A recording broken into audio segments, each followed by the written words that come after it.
Forward. We cannot alter external things, nor shape other people to our liking, nor mold the world to our wishes, but we can alter internal things, our desires, passions, thoughts. We can shape our liking to other people, and we can mold the inner world of our own mind in accordance with wisdom, and so reconcile it to the outer world if men and things. The turmoil of the world we cannot avoid, but the disturbances of mind we can overcome. The duties and difficulties of life claim our attention, but we can rise above all anxiety concerning them. Surrounded by noise, we can yet have a quiet mind. Involved in responsibilities, the heart can be at rest. In the midst of strife, we can know the abiding peace. The 20 pieces which comprise this book, unrelated as some of them are in the letter, will be found to be harmonious in the spirit, in that they point the reader towards those heights of self-knowledge and self-conquest which, rising above the turbulence of the world, lift their peaks where the heavenly silence reigns. 1. True happiness. To maintain an unchangeable sweetness of disposition, to think only thoughts that are pure and gentle, and to be happy under all circumstances, such blessed conditions and such beauty of character and life should be the aim of all, and particularly so of those who wish to lessen the misery of the world. If anyone has failed to lift himself above ungentleness, impurity, and unhappiness, he is greatly deluded if he imagines he can make the world happier by the propagation of any theory or theology. He who is daily living in harshness, impurity, or unhappiness is day by day adding to the sum of the world's misery, whereas he who continually lives in goodwill, and does not depart from happiness, is day by day increasing the sum of the world's happiness, and this independently of any religious beliefs which these may or may not hold. He who has not learned how to be gentle, or giving, loving and happy, has learned very little, great though his book learning and profound his acquaintance which the letter of Scripture may be, for it is in the process of becoming gentle, pure, and happy that the deep, real and enduring lessons of life are learned.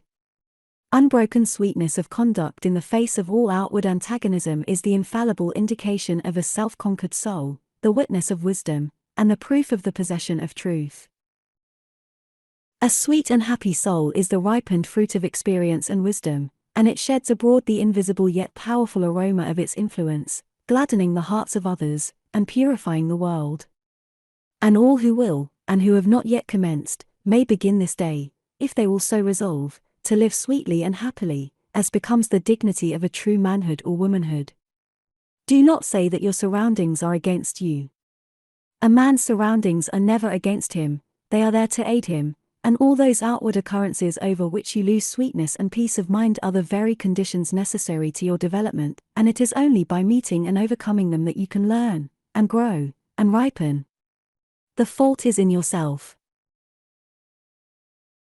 Pure happiness is the rightful and healthy condition of the soul, and all may possess it if they will live purely and unselfish. Have goodwill to all that lives, letting unkindness die, and greed and wrath, so that your lives be made like soft airs passing by.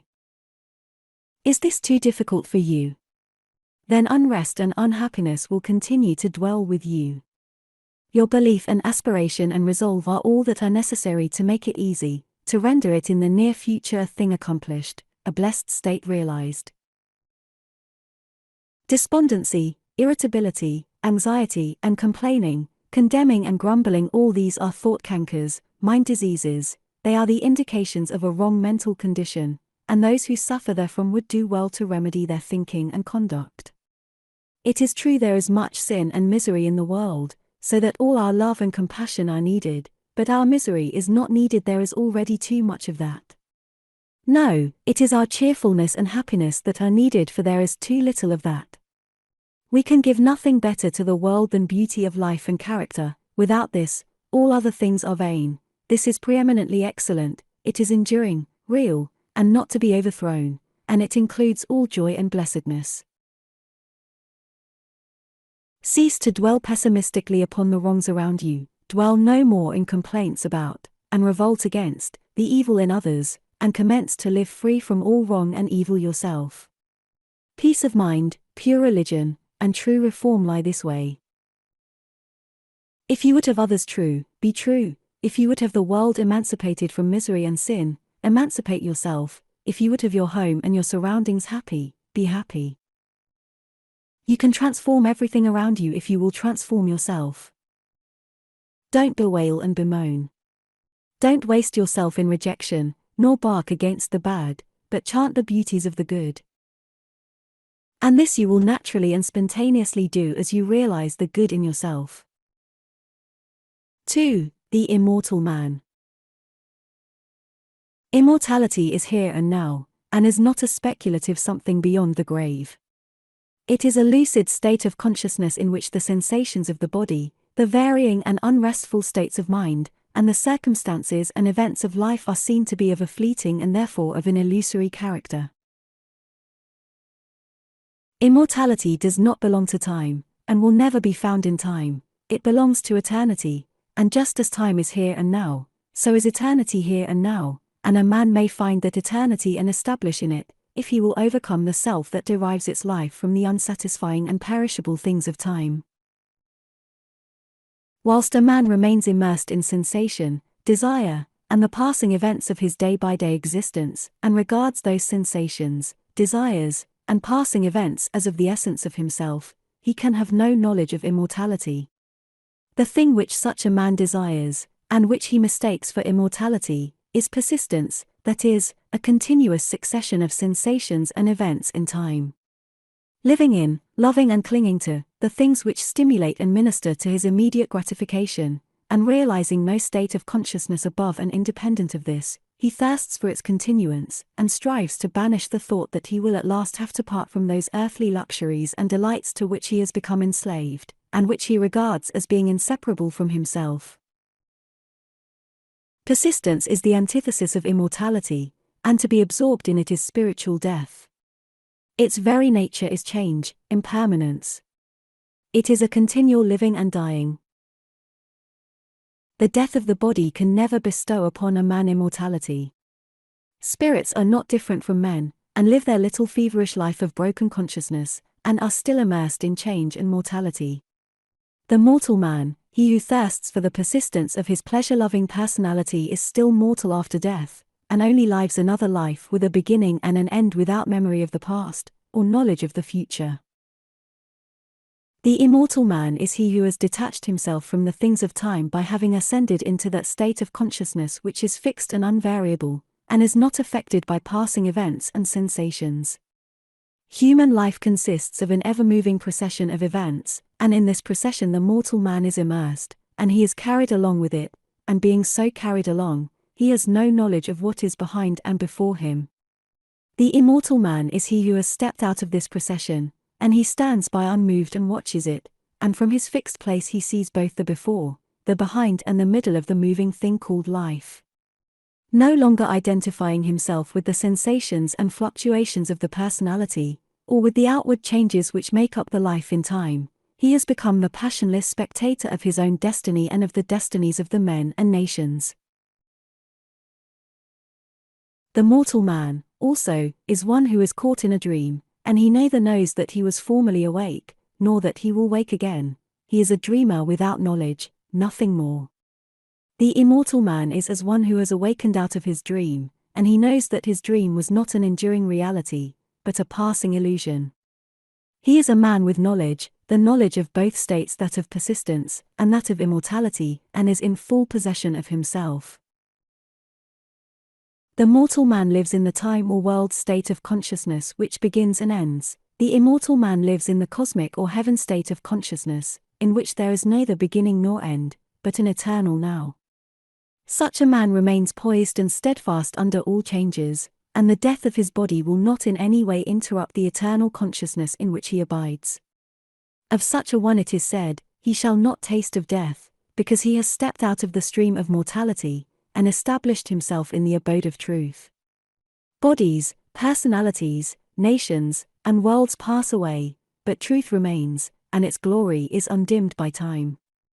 The immortal man, then, is he who has conquered himself, who no longer identifies himself with the self-seeking forces of the personality, but who has trained himself to direct those forces with the hand of a master, and so has brought them into harmony with the causal energy and source of all things.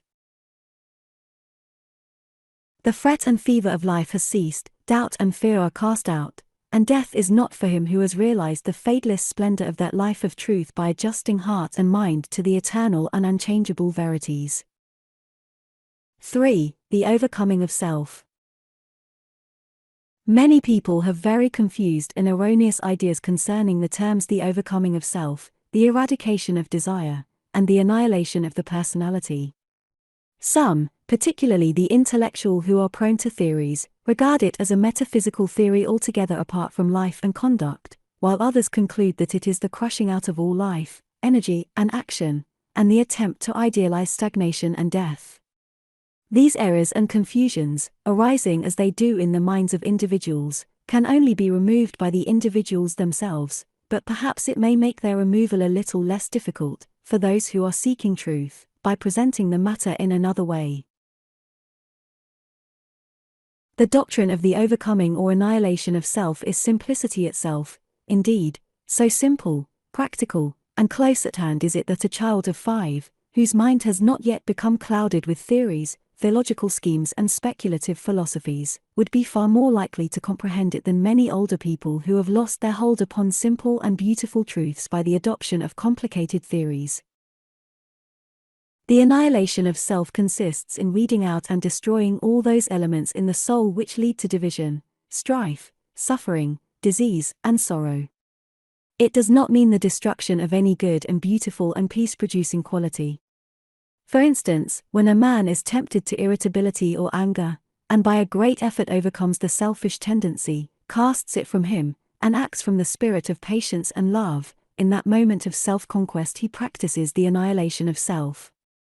Every noble man practices it in part, though he may deny it in his words, and he who carries out this practice to its completion, eradicating every selfish tendency until only the divinely beautiful qualities remain, he is said to have annihilated the personality, all the personal elements, and to have arrived at truth. The self which is to be annihilated is composed of the following 10 worthless and sorrow-producing elements: lust, hatred, avarice, self-indulgence, self-seeking, vanity, pride, doubt, dark belief, delusion. It is the total abandonment, the complete annihilation of these 10 elements, for they comprise the body of desire. On the other hand, it teaches the cultivation, practice, and preservation of the following 10 divine qualities: purity, patience, humility, self-sacrifice, self-reliance, fearlessness, knowledge, wisdom, compassion, love. These comprise the body of truth, and to live entirely in them is to be a doer and knower of the truth, is to be an embodiment of truth. The combination of the 10 elements is called self or the personality. The combination of the 10 qualities produces what is called truth, the impersonal, the abiding, real and immortal man. It will thus be seen that it is not the destruction of any noble, true, and enduring quality that is taught, but only the destruction of those things that are ignoble, false, and evanescent.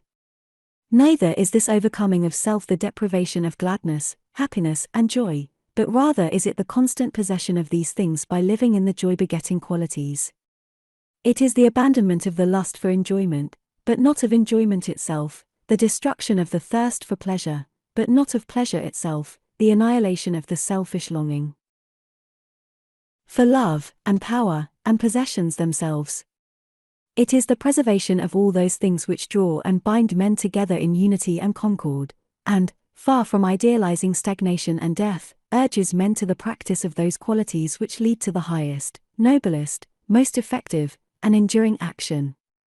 He whose actions proceed from some or all of the 10 elements wastes his energies upon negations, and does not preserve his soul, but he whose actions proceed from some or all of the 10 qualities, he truly and wisely acts and so preserves his soul. He who lives largely in the 10 earthly elements, and who is blind and deaf to the spiritual verities, will find no attraction in the doctrine of self-surrender, for it will appear to him as the complete extinction of his being. But he who is endeavoring to live in the 10 heavenly qualities will see the glory and beauty of the doctrine, and will know it as the foundation of life eternal. He will also see that when men apprehend and practice it, industry, commerce, government, and every worldly activity will be purified, and action, purpose, and intelligence, instead of being destroyed, will be intensified and enlarged, but freed from strife and pain. 4. The uses of temptation. The soul, in its journey towards perfection, passes through 3 distinct stages. The first is the animal stage, in which the man is content to live, in the gratification of his senses, unawakened to the knowledge of sin, or of his divine inheritance, and altogether unconscious of the spiritual possibilities within himself. The second is the dual stage, in which the mind is continually oscillating between its animal and divine tendencies, having become awakened to the consciousness of both. It is during this stage that temptation plays its part in the progress of the soul. It is a stage of continual fighting, of falling and rising, of sinning and repenting, for the man, still loving, and reluctant to leave, the gratifications in which he has so long lived, yet also aspires to the purity and excellence of the spiritual state, and he is continually mortified by an undecided choice. Urged on by the divine life within him, this stage becomes at last one of deep anguish and suffering, and then the soul is ushered into the third stage, that of knowledge, in which the man rises above both sin and temptation, and enters into peace. Temptation, like contentment in sin, is not a lasting condition, as the majority of people suppose. It is a passing phase, an experience through which the soul must pass, but as to whether a man will pass through that condition in this present life, and realize holiness and heavenly rest here and now, will depend entirely upon the strength of his intellectual and spiritual exertions, and upon the intensity and ardor with which he searches for truth. Temptation, with all its attendant torments, can be overcome here and now, but it can only be overcome by knowledge. It is a condition of darkness or of semi-darkness. The fully enlightened soul is proof against all temptation. When a man fully understands the source, nature, and meaning of temptation, in that hour he will conquer it, and will rest from his long travail. But whilst he remains in ignorance, attention to religious observances, and much praying and reading of scripture will fail to bring him peace.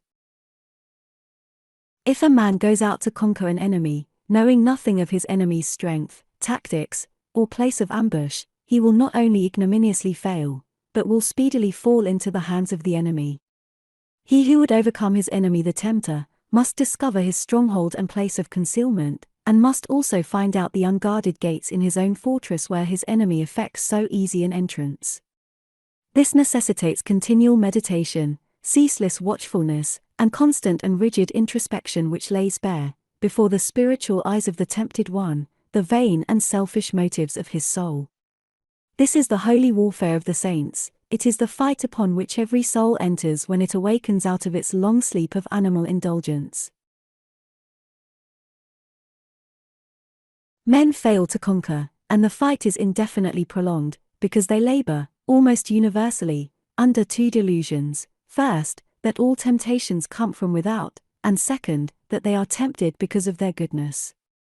Whilst a man is held in bondage by these 2 delusions, he will make no progress. When he has shaken them off, he will pass on rapidly from victory to victory, and will taste of spiritual joy and rest.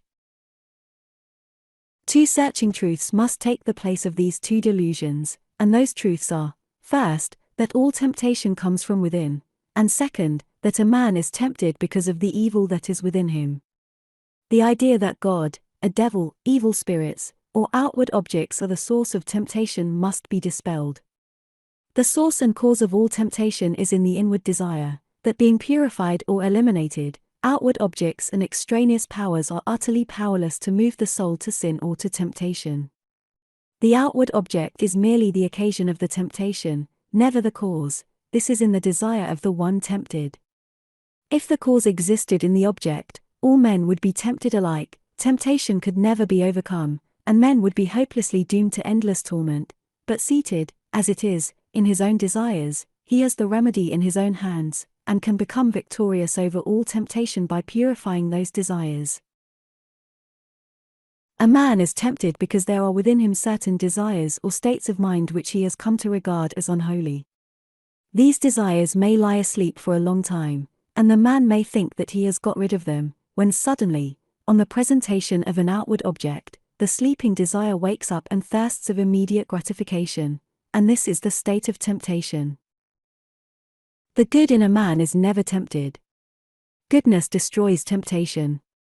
It is the evil in a man that is aroused and tempted. The measure of a man's temptations is the exact register of his own unholiness. As a man purifies his heart, temptation ceases, for when a certain unlawful desire has been taken out of the heart, the object which formerly appealed to it can no longer do so, but becomes dead and powerless, for there is nothing left in the heart that can respond to it. The honest man cannot be tempted to steal, let the occasion be ever so opportune. The man of purified appetites cannot be tempted to gluttony and drunkenness, though the viands and wines be the most luscious. He of an enlightened understanding, whose mind is calm in the strength of inward virtue, can never be tempted to anger, irritability or revenge, and the wiles and charms of the wanton fall upon the purified heart as empty meaningless shadows. Temptation shows a man just where he is sinful and ignorant, and is a means of urging him on to higher altitudes of knowledge and purity. Without temptation the soul cannot grow and become strong, there could be no wisdom, no real virtue, and though there would be lethargy and death, there could be no peace and no fullness of life.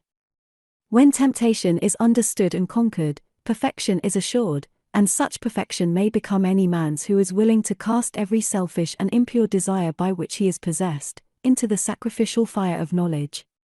Let men, therefore, search diligently for truth, realizing that whilst they are subject to temptation, they have not comprehended truth, and have much to learn. Ye who are tempted know, then, that ye are tempted of yourselves. For every man is tempted when he is drawn away of his own lusts, says the Apostle James. You are tempted because you are clinging to the animal within you and are unwilling to let go, because you are living in the false mortal self which is ever devoid of all true knowledge, knowing nothing, seeking nothing, but its own immediate gratification, ignorant of every truth, and of every divine principle. Clinging to that self, you continually suffer the pains of three separate torments, the torment of desire, the torment of repletion, and the torment of remorse. So flammeth Trishna, lust and thirst of things.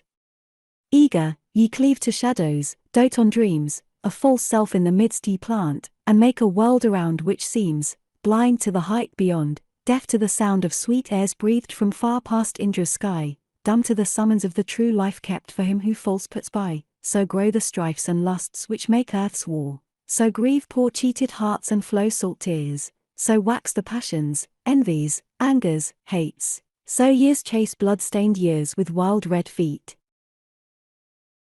In that false self lies the germ of every suffering, the blight of every hope, the substance of every grief.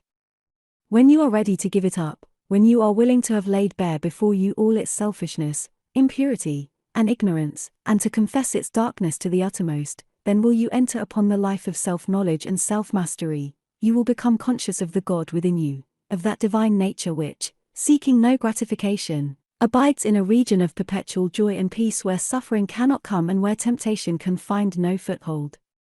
Establishing yourself, day by day, more and more firmly in that inward divinity, the time will at last come when you will be able to say with him whom millions worship, few understand and fewer still follow, the prince of this world cometh and hath nothing in me. 5. The man of integrity. There are times in the life of every man who takes his stand on high moral principles when his faith in, and knowledge of, those principles is tested to the uttermost, and the way in which he comes out of the fiery trial decides as to whether he has sufficient strength to live as a man of truth, and join the company of the free, or shall still remain a slave and a hireling to the cruel taskmaster, self.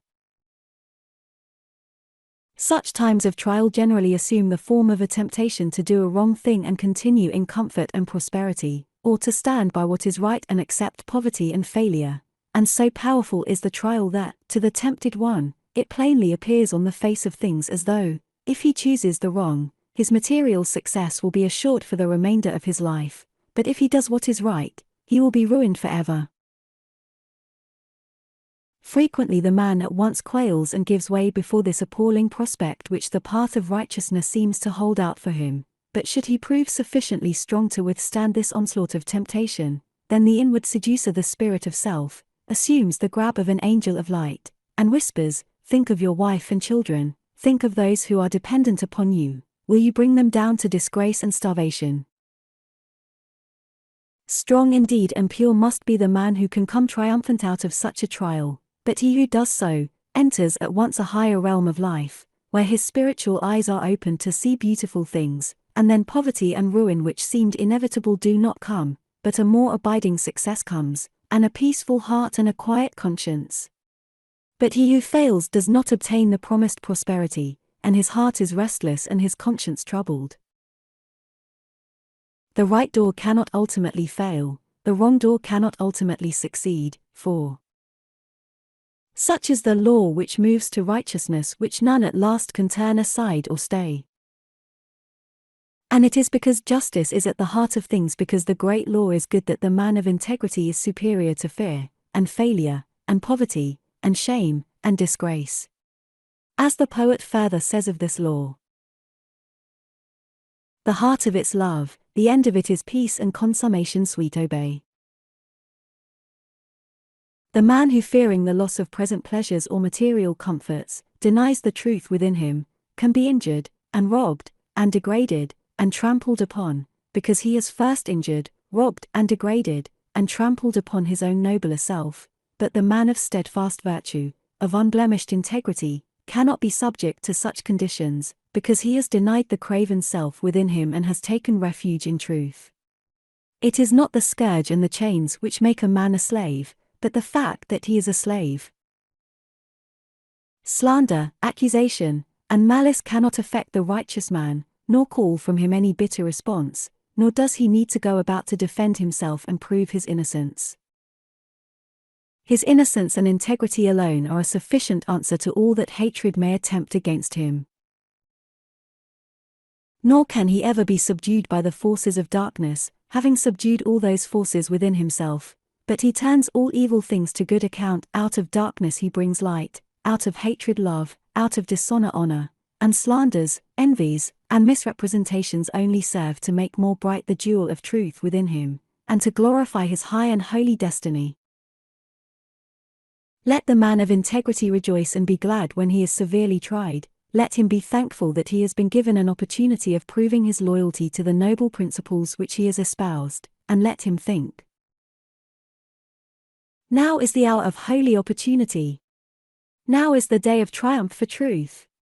Though I lose the whole world, I will not desert the right." So thinking, he will return good for evil, and will think compassionately of the wrong door.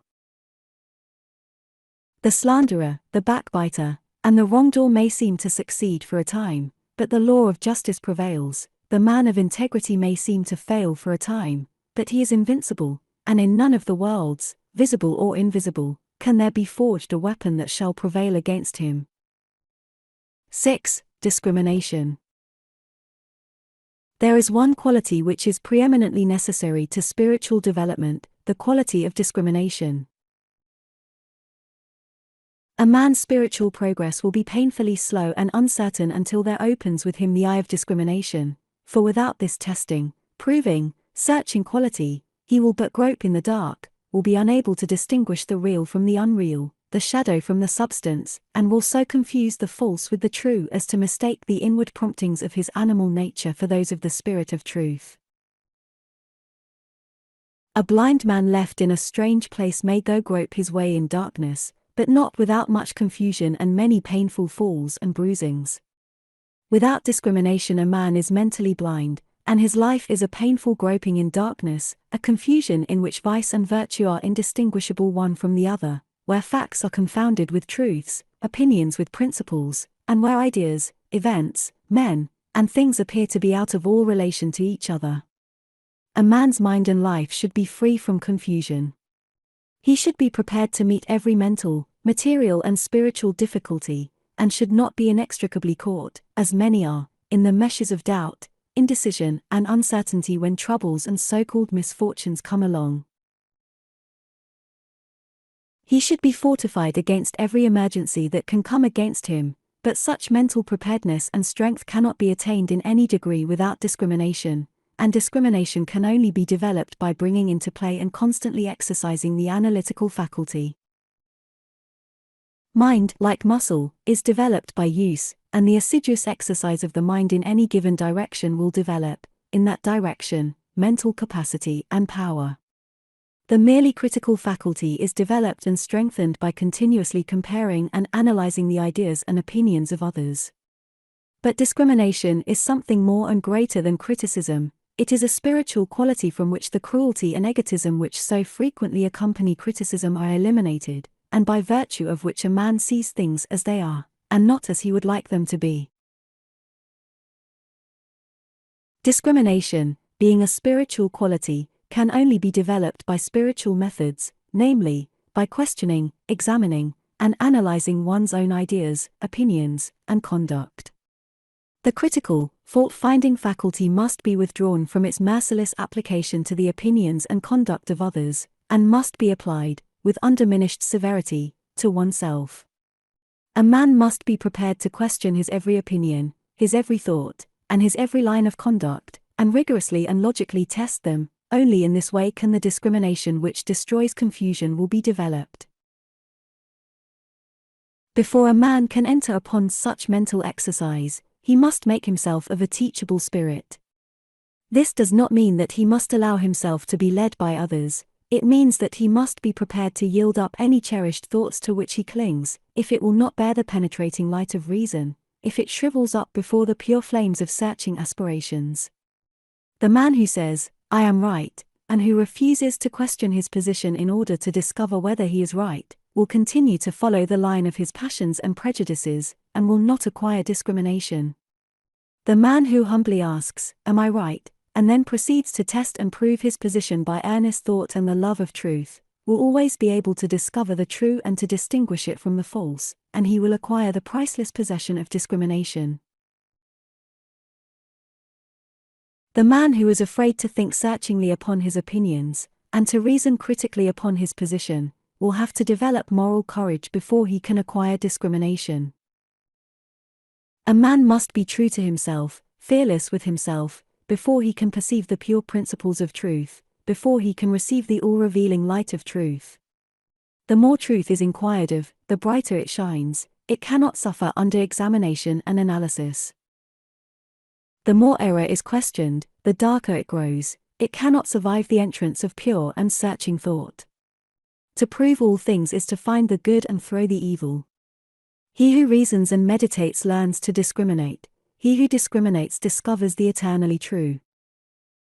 Confusion, suffering, and spiritual darkness follow the thoughtless. Harmony, blessedness, and the light of truth attend upon the thoughtful. Passion and prejudice are blind, and cannot discriminate. They are still crucifying the Christ and releasing Barabbas. 7. Belief, the basis of action. Belief is an important word in the teachings of the wise, and it figures prominently in all religions.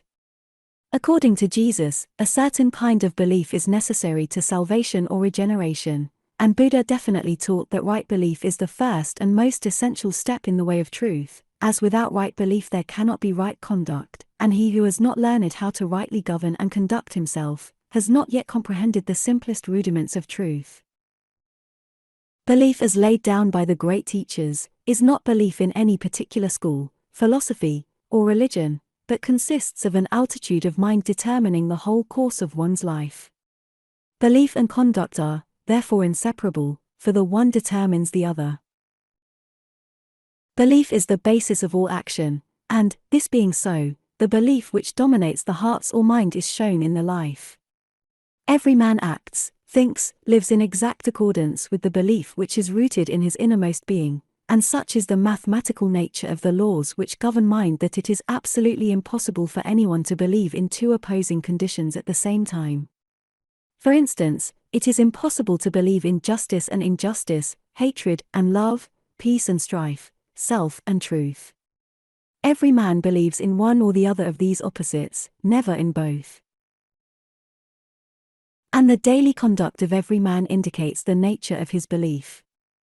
The man who believes in justice, who regards it as an eternal and indestructible principle, never boils over with righteous indignation, does not grow cynical and pessimistic over the inequalities of life, and remains calm and untroubled through all trials and difficulties. It is impossible for him to act otherwise, for he believes that justice reigns, and that, therefore, all that is called injustice is fleeting and illusory.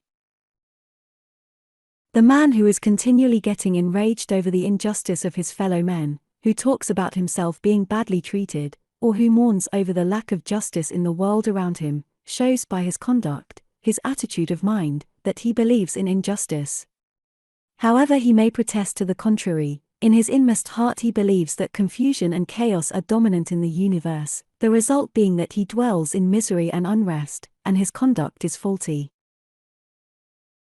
Again, he who believes in love, in its stability and power, practices it under all circumstances, never deviates from it, and bestows it alike upon enemies as upon friends. He who slanders and condemns, who speaks disparagingly of others, or regards them with contempt, believes not in love, but hatred. All his actions prove it, even though with tongue or pen he may eulogize love. The believer in peace is known by his peaceful conduct.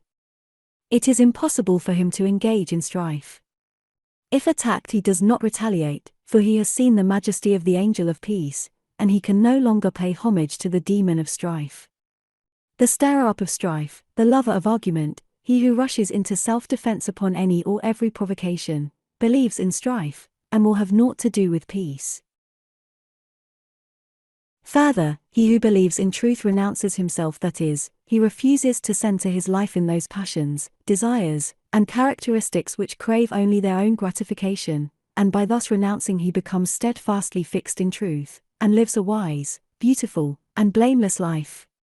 The believer in self is known by his daily indulgences, gratifications, and vanities, and by the disappointments, sorrows, and mortifications which he continually suffers. The believer in truth does not suffer, for he has given up that self which is the cause of such suffering. It will be seen by the foregoing that every man believes either in permanent and eternal principles directing human life towards law and harmony, or in the negation of those principles, with the resultant chaos in human affairs and in his own life. Belief in the divine principles of justice, compassion, love, constitutes the right belief laid down by Buddha as being the basis of right conduct, and also the belief unto salvation as emphasized in the Christian scriptures, for he who so believes cannot do otherwise than build his whole life upon these principles, and so purifies his heart, and perfects his life. Belief in the negation of this divine principle constitutes what is called in all religious unbelief, and this unbelief is manifested as a sinful, troubled, and imperfect life. Where there is right belief there is a blameless and perfect life, where there is false belief there is sin, there is sorrow, the mind and life are improperly governed, and there is affliction and unrest. By their fruits ye shall know them. There is much talk about belief in Jesus, but what does belief in Jesus mean? It means belief in his words, in the principles he enunciated and lived, in his commandments and in his exemplary life of perfection. He who declares belief in Jesus, and yet is all the time living in his lusts and indulgences, or in the spirit of hatred and condemnation, is self-deceived. He believes not in Jesus. He believes in his own animal self. As a faithful servant delights in carrying out the commands of his master, so he who believes in Jesus carries out his commandments, and so is saved from sin. The supreme test of belief in Jesus is this: do I keep his commandments? And this test is applied by St. John himself in the following words: He that saith, I know him, Jesus, and keepeth not his commandments, is a liar, and the truth is not in him. But who keepeth his word, in him verily is the word of God perfected. It will be found after a rigid and impartial analysis, that belief lies at the root of all human conduct. Every thought, every act, every habit, is the direct outcome of a certain fixed belief, and one's conduct alters only as one's belief are modified. What we cling to, in that we believe, what we practice, in that we believe. When our belief in a thing ceases, we can no longer cling to or practice it, it falls away from us as a garment outworn. Men cling to their lusts, and lies, and vanities, because they believe in them, believe there is gain and happiness in them.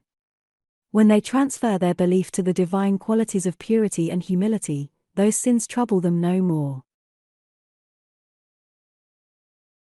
Men are saved from error by belief in the supremacy of truth.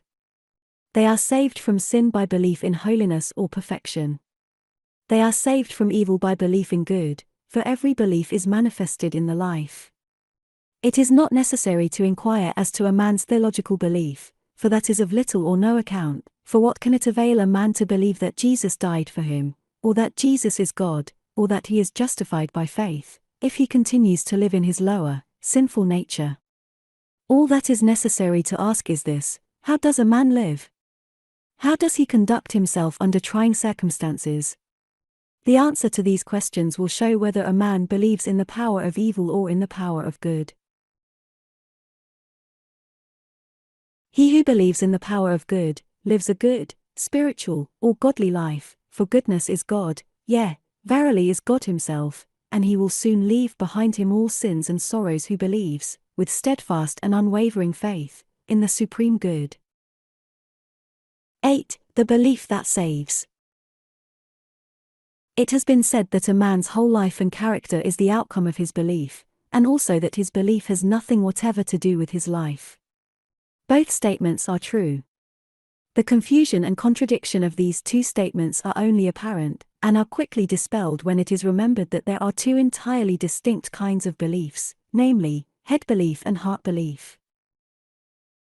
Head, or intellectual belief, is not fundamental and causative, but it is superficial and consequent, and that it has no power in the molding of a man's character, the most superficial observer may easily see. Take, for instance, half a dozen men from any creed. They not only hold the same theological belief, but confess the same articles of faith in every particular, and yet their characters are vastly different. One will be just as noble as another is ignoble, one will be mild and gentle, another coarse and irascible, one will be honest, another dishonest, one will indulge certain habits which another will rigidly abjure, and so on, plainly indicating that theological belief is not an influential factor in a man's life. A man's theological belief is merely his intellectual opinion or view of the universe, God, the Bible, etc., and behind and underneath this head belief there lies, deeply rooted in his innermost being, the hidden, silent, secret belief of his heart, and it is this belief which molds and makes his whole life. It is this which makes those 6 men who, whilst holding the same theology, are yet so vastly at variance in their deeds, they differ in the vital belief of the heart. What, then, is this heart belief? It is that which a man loves and clings to and fosters in his soul, for he thus loves and clings to and fosters in his heart, because he believes in them, and believing in them and loving them, he practices them. Thus is his life the effect of his belief, but it has no relation to the particular creed which comprises his intellectual belief. One man clings to impure and immoral things because he believes in them, another does not cling to them because he has ceased to believe in them. A man cannot cling to anything unless he believes in it. Belief always precedes action, therefore a man's deeds and life are the fruits of his belief. The priest and the Levite who passed by the injured and helpless man, held, no doubt, very strongly to the theological doctrines of their fathers. That was their intellectual belief, but in their hearts they did not believe in mercy, and so lived and acted accordingly. The Good Samaritan may or may not have had any theological beliefs, nor was it necessary that he should have, but in his heart he believed in mercy, and acted accordingly. Strictly speaking, there are only 2 beliefs which vitally affect the life, and they are belief in good and belief in evil. He who believes in all those things that are good, will love them, and live in them. He who believes in those things that are impure and selfish, will love them, and cling to them. The tree is known by its fruits. A man's beliefs about God, Jesus, and the Bible are one thing, his life, as bound up in his actions, is another. Therefore a man's theological belief is of no consequence, but the thoughts which he harbors, his attitude of mind towards others, and his actions, these, and these only, determine and demonstrate whether the belief of a man's heart is fixed in the false or true. 9. Thought and action. As the fruit to the tree and the water to the spring, so is action to thought. It does not come into manifestation suddenly and without a cause.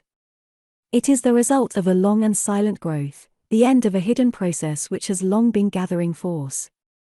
The fruit of the tree and the water gushing from the rock are both the effect of a combination of natural processes in air and earth which have long worked together in secret to produce the phenomenon, and the beautiful acts of enlightenment and the dark deeds of sin are both the ripened effects of trains of thought which have long been harbored in the mind.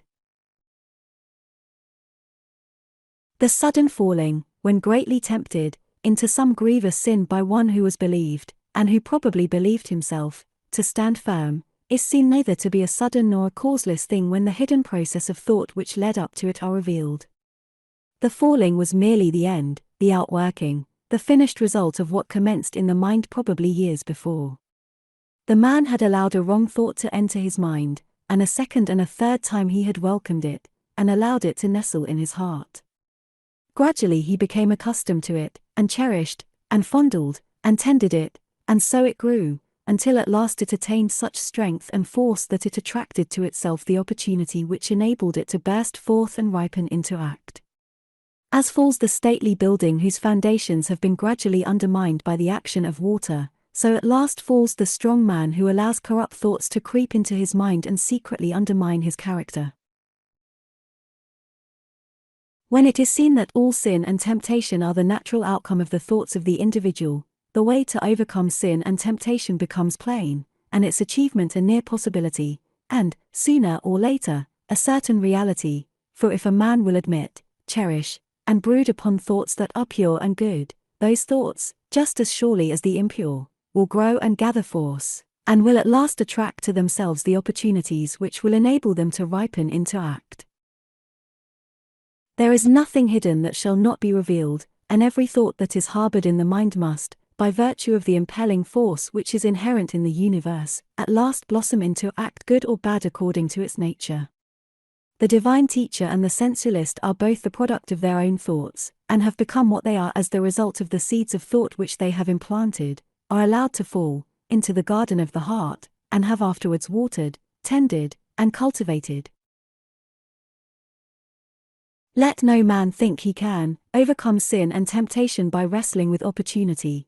He can only overcome them by purifying his thoughts, and if he will, day by day, in the silence of his soul, and in the performance of his duties, strenuously overcome all erroneous inclination, and put in its place thoughts that are true and that will endure the light, opportunity to do evil will give place to opportunity for accomplishing good, for a man can only attract that to him which is in harmony with his nature, and no temptation can gravitate to a man unless there is that in his heart which is capable of responding to it.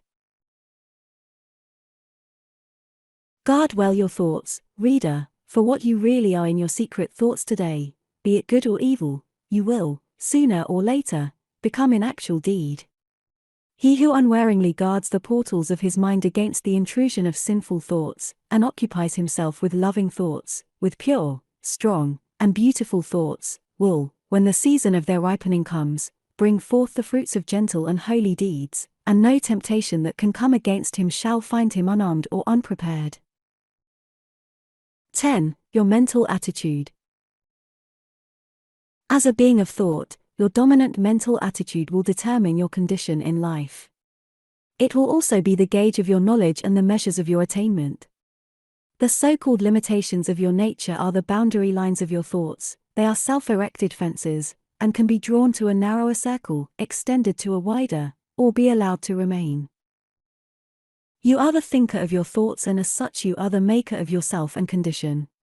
Thought is causal and creative, and appears in your character and life in the form of results. There are no accidents in your life. Both its harmonies and antagonisms are the responsive echoes of your thoughts. A man thinks, and his life appears. If your dominant mental attitude is peaceable and lovable, bliss and blessedness will follow you. If it be resistant and hateful, trouble and distress will cloud your pathway. Out of ill will come grief and disaster, out of goodwill, healing and reparation. You imagine your circumstances as being separate from yourself, but they are intimately related to your thought world. Nothing appears without an adequate cause. Everything that happens is just. Nothing is fated, everything is formed. As you think, you travel. As you love, you attract. You are today where your thoughts have brought you, you will be tomorrow where your thoughts take you. You cannot escape the result of your thoughts, but you can endure and learn, can accept and be glad. You will always come to the place where your love, your most abiding and intense thought, can receive its measure of gratification. If your love be base, you will come to a base place. If it be beautiful, you will come to a beautiful place. You can alter your thoughts, and so alter your condition. Strive to perceive the vastness and grandeur of your responsibility. You are powerful, not powerless. You are as powerful to obey as you are to disobey, as strong to be pure as to be impure, as ready for wisdom as for ignorance. You can learn what you will, can remain as ignorant as you choose. If you love knowledge you will obtain it, if you love wisdom you will secure it, if you love purity you will realize it. All things await your acceptance, and you choose by the thoughts which you entertain.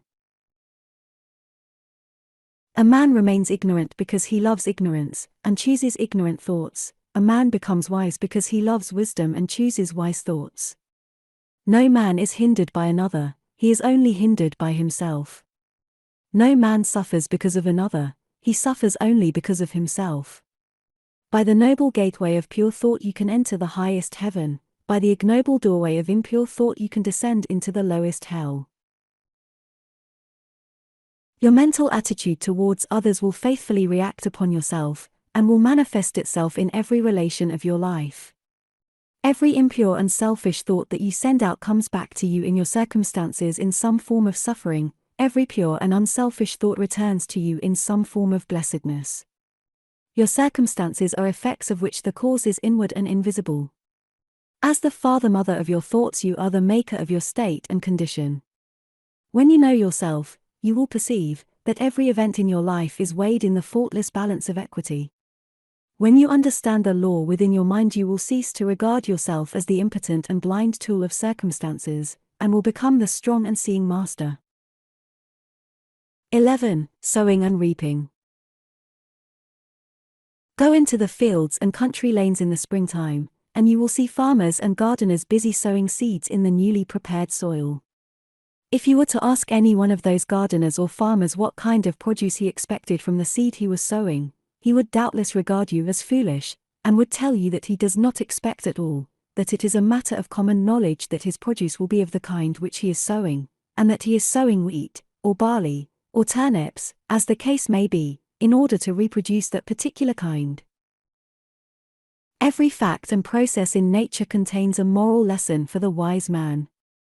There is no law in the world of nature around us which is not to be found operating with the same mathematical certainty in the mind of man and in human life. All the parables of Jesus are illustrative of this truth, and are drawn from the simple facts of nature. There is a process of seed sowing in the mind and life, a spiritual sowing which leads to a harvest according to the kind of seed sown. Thoughts, words, and acts are seeds sown, and, by the inviolable law of things, they produce after their kind. The man who thinks hateful thoughts brings hatred upon himself. The man who thinks loving thoughts is loved. The man whose thoughts, words, and acts are sincere, is surrounded by sincere friends. The insincere man is surrounded by insincere friends. The man who sows wrong thoughts and deeds, and prays that God will bless him, is in the position of a farmer who, having sown tares, asks God to bring forth for him a harvest of wheat. That which ye sow, ye reap. See yonder fields, the sesamum was sesamum, the corn was corn, the silence and the darkness knew, so is a man's fate born. He cometh reaper of the things he sowed. He who would be blessed, let him scatter blessings. He who would be happy, let him consider the happiness of others. Then there is another side to this seed sowing. The farmer must scatter all his seed upon the land, and then leave it to the elements.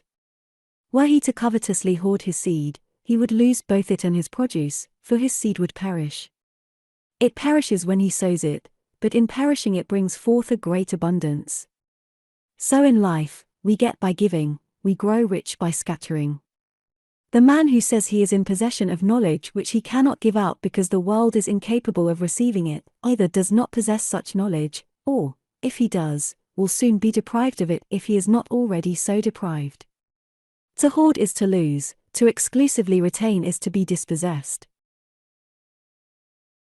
Even the man who would increase his material wealth must be willing to part with, invest, what little capital he has, and then wait for the increase.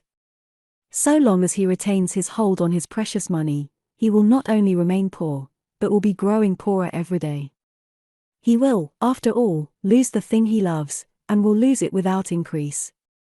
But if he wisely lets it go, if, like the farmer, he scatters his seeds of gold, then he can faithfully wait for, and reasonably expect, the increase.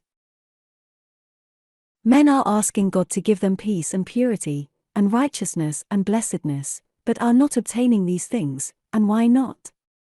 Because they are not practicing them, not sowing them. I once heard a preacher pray very earnestly for forgiveness, and shortly afterwards, in the course of his sermon, he called upon his congregation to show no mercy to the enemies of the church. Such self-delusion is pitiful, and men have yet to learn that the way to obtain peace and blessedness is to scatter peaceful and blessed thoughts, words, and deeds. Men believe that they can sow the seeds of strife, impurity, and unbrotherliness, and then gather in a rich harvest of peace, purity, and concord by merely asking for it. What more pathetic sight than to see an irritable and quarrelsome man praying for peace? Men reap that which they sow, and any man can reap all blessedness now and at once, if he will put aside selfishness, and sow broadcast the seeds of kindness, gentleness, and love. If a man is troubled, perplexed, sorrowful, or unhappy, let him ask, what mental seeds have I been sowing? What seeds am I sowing? What have I done for others? What is my attitude towards others? What seeds of trouble and sorrow and unhappiness have I sown that I should thus reap these bitter weeds? Let him seek within and find, and having found, let him abandon all the seeds of self, and sow, henceforth, only the seeds of truth. Let him learn of the farmer the simple truths of wisdom. 12. The reign of law. The little party gods have had their day. The arbitrary gods, creatures of human caprice and ignorance, are falling into disrepute. Men have quarreled over and defended them until they have grown weary of the strife, and now, everywhere, they are relinquishing and breaking up these helpless idols of their long worship. The god of revenge, hatred, and jealousy, who gloats over the downfall of his enemies, the partial God who gratifies all our narrow and selfish desires, the God who saves only the creatures of his particular special creed, the God of exclusiveness and favoritism, such were the gods, miscalled by us God, of our soul's infancy, gods base and foolish as ourselves, the fabrications of our selfish self. And we relinquished our petty gods with bitter tears and misgivings, and broke our idols with bleeding hands. But in so doing we did not lose sight of God, nay, we drew nearer to the great, silent heart of love. Destroying the idols of self, we began to comprehend somewhat of the power which cannot be destroyed, and entered into a wider knowledge of the God of love, of peace, of joy, the God in whom revenge and partiality cannot exist, the God of light, from whose presence the darkness of fear and doubt and selfishness cannot choose but flee. We have reached one of those epochs in the world's progress which witnesses the passing of the false gods, the gods of human selfishness and human illusion. The new-old revelation of one universal impersonal truth has again dawned upon the world, and its searching light has carried consternation to the perishable gods who take shelter under the shadow of self. Men have lost faith in a God who can be cajoled, who rules arbitrarily and capriciously, subverting the whole order of things to gratify the wishes of his worshippers, and are turning, with a new light in their eyes and a new joy in their hearts, to the God of law. And to him they turn, not for personal happiness and gratification, but for knowledge, for understanding, for wisdom, for liberation from the bondage of self. And thus turning, they do not seek in vain, nor are they sent away empty and discomforted. They find within themselves the reign of law, that every thought, every impulse, every act and word brings about a result in exact accordance with its own nature, that thoughts of love bring about beautiful and blissful conditions, that hateful thoughts bring about distorted and painful conditions, that thoughts and acts good and evil are weighed in the faultless balance of the supreme law, and receive their equal measure of blessedness on the one hand, and misery on the other. And thus finding they enter a new path, the path of obedience to the law. Entering that path they no longer accuse, no longer doubt, no longer fret and despond, for they know that God is right, the universal laws are right, the cosmos is right, and that they themselves are wrong, if wrong there is, and that their salvation depends upon themselves, upon their own efforts, upon their personal acceptance of that which is good and deliberate rejection of that which is evil. No longer merely hearers, they become doers of the word, and they acquire knowledge, they receive understanding, they grow in wisdom, and they enter into the glorious life of liberation from the bondage of self. The law of the Lord is perfect, enlightening the eyes. Imperfection lies in man's ignorance, in man's blind folly. Perfection, which is knowledge of the perfect law, is ready for all who earnestly seek it. It belongs to the order of things, it is yours and mine now if we will only put self-seeking on one side, and adopt the life of self-obliteration. The knowledge of truth, with its unspeakable joy, its calmness and quiet strength, is not for those who persist in clinging to their rights, defending their interests, and fighting for their opinions, whose works are imbued with the personal I, and who build upon the shifting sands of selfishness and egotism. It is for those who renounce these causes of strife, these sources of pain and sorrow, and they are, indeed, children of truth, disciples of the Master, worshippers of the Most High. The children of truth are in the world today, they are thinking, acting, writing, speaking, even prophets are amongst us, and their influence is pervading the whole earth. An undercurrent of holy joy is gathering force in the world, so that men and women are moved with new aspirations and hopes, and even those who neither see nor hear, feel within themselves strange yearnings after a better and fuller life. The law reigns, and it reigns in men's hearts and lives, and they have come to understand the reign of law who have sought out the tabernacle of the true God by the fair pathway of unselfishness. God does not alter for man, for this would mean that the perfect must become imperfect, man must alter for God, and this implies that the imperfect must become perfect.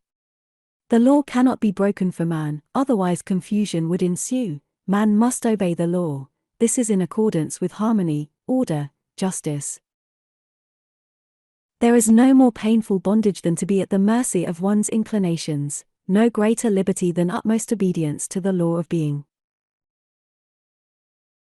And the law is that the heart shall be purified, the mind regenerated, and the whole being brought in subjection to love till self is dead and love is all in all, for the reign of law is the reign of love.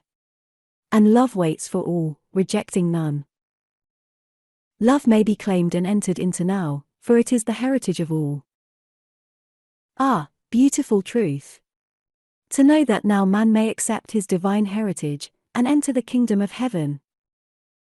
Oh, pitiful error! To know that man rejects it because of love of self. Obedience to the law means the destruction of sin and self, and the realization of unclouded joy and undying peace.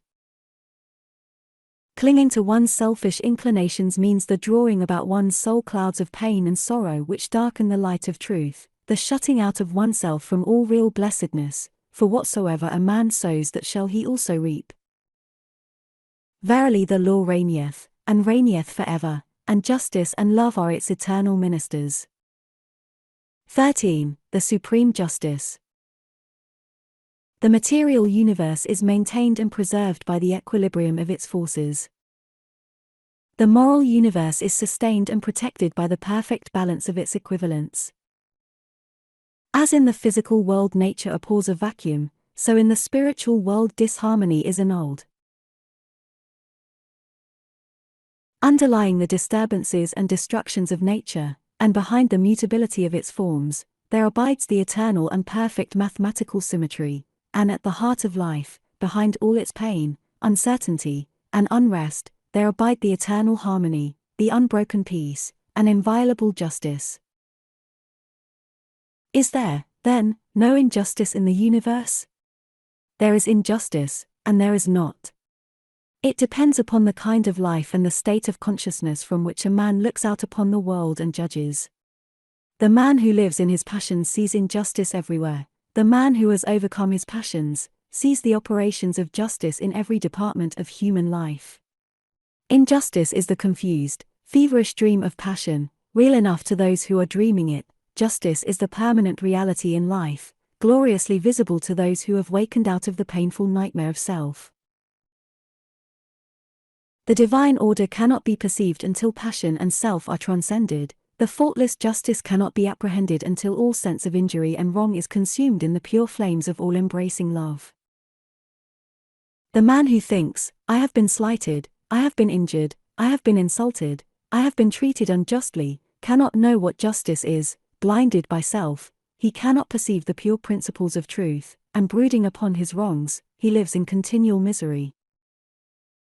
In the region of passion there is a ceaseless conflict of forces causing suffering to all who are involved in them.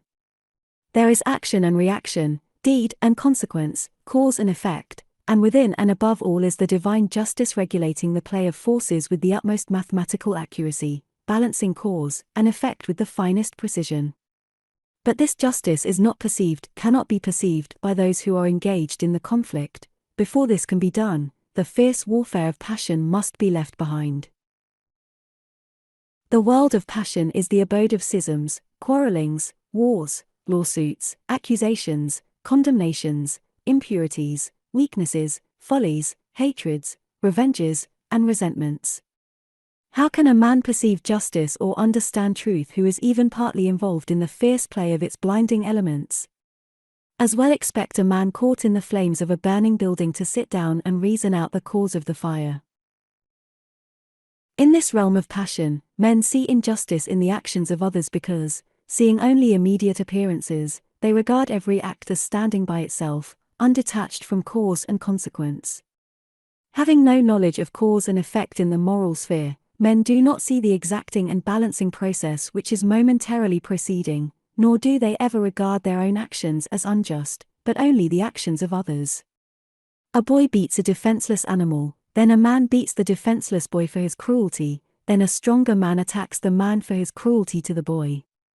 Each believes the other to be unjust and cruel, and himself to be just and humane, and doubtless most of all would the boy justify his conduct toward the animal as altogether necessary. Thus does ignorance keep alive hatred and strife, thus do men blindly inflict suffering upon themselves, living in passion and resentment, and not finding the true way in life. Hatred is met with hatred, passion with passion, strife with strife. The man who kills is himself killed, the thief who lives by depriving others is himself deprived, the beast that preys on others is hunted and killed, the accuser is accused, the condemner is condemned, the denouncer is persecuted. By this the slayer's knife doth stab himself, the unjust judge has lost his own defender, the false tongue dooms its lie, the creeping thief and spoiler rob to render. Such is the law. Passion also has its active and passive sides. Fool and fraud, oppressor and slave, aggressor and retaliator, the charlatan and the superstitious, complement each other, and come together by the operation of the law of justice.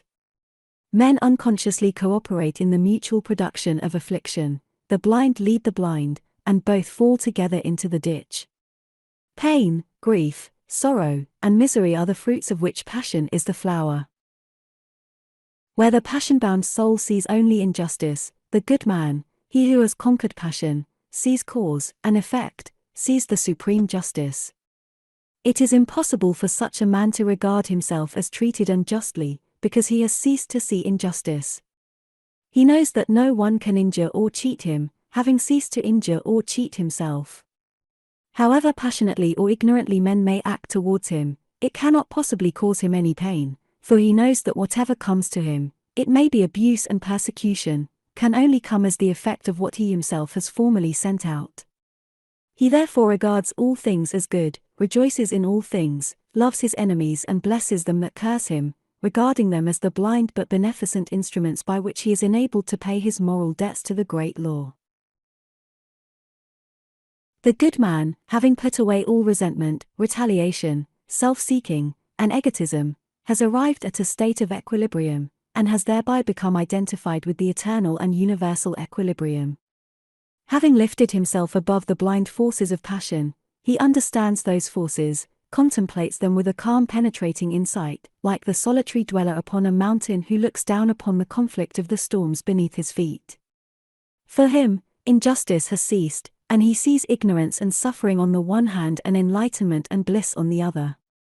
He sees that not only do the fool and the slave need his sympathy, but that the fraud and the oppressor are equally in need of it, and so his compassion is extended towards all. The supreme justice and the supreme love are one. Cause and effect cannot be avoided, consequences cannot be escaped.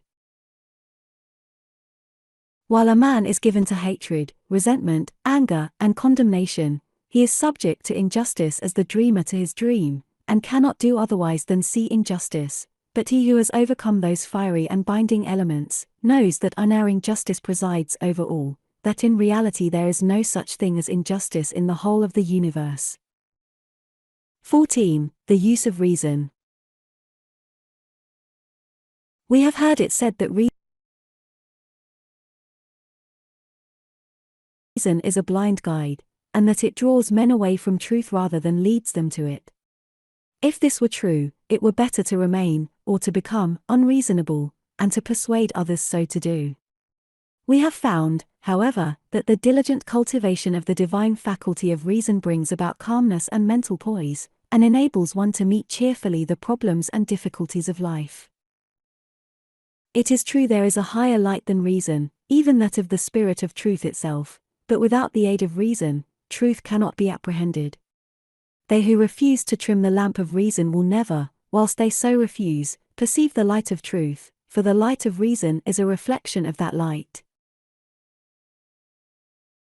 Reason is a purely abstract quality, and comes midway between the animal and divine consciousness in man, and leads, if rightly employed, from the darkness of one to the light of the other. It is true that reason may be enlisted in the service of the lower, self-seeking nature, but this is only a result of its partial and imperfect exercise. A fuller development of reason leads away from the selfish nature, and ultimately allies the soul with the highest, the divine. That spiritual Percival who, searching for the holy grail of the perfect life, is again and again left alone, and wearying in a land of sand and thorns, is not so stranded because he has followed reason, but because he is still clinging to, and is reluctant to leave, some remnants of his lower nature. He who will use the light of reason as a torch to search for truth will not be left at last in comfortless darkness.